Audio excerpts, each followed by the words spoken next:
মসজিদে যাও আর না যাও, মসজিদের খাটলি অবশ্যই তোমার বাড়িতে আসবে। তাই তো ভাই, সময় থাকতে ভালো হয়ে যাও। মৃত্যু তোমার হবেই। জীবনের মায়া করো ভাই। জীবনের যদি মূল্য দিতে চাও, ভালো হয়ে যাও, সৎ পথে চলাফল করো, ভদ্র হয়ে যাও। মৃত্যু কোনো ছাড় দেবে না। পাপ করলে পাপ, কিন্তু পাপ কেউ ছাড়ে না। তাই তুমি সতর্ক হয়ে যাও, ভালো হও। ভালো হতে টাকা পয়সা লাগে না।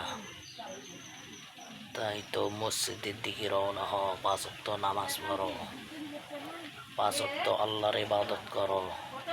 নইলে মৃত্যুর যখন আজরাইল তোমাকে ডাক দিবে, তখন কিন্তু আর তোমাকে কেউ আটকাইতে পারবে না। তুমি উপরওয়ালার কাছে কি জবাব দিবে তখন? তখন তোমার জবাব দেওয়ার কোনো রাস্তা থাকবে না। তাই তো ভাই, দিন থাকতে ভালো হয়ে যাও, সময় থাকতে ভালো হয়ে যাও। ভালো হইতে টাকা পয়সা লাগে না। ভালো হও, সৎভাবে চলাচল করো।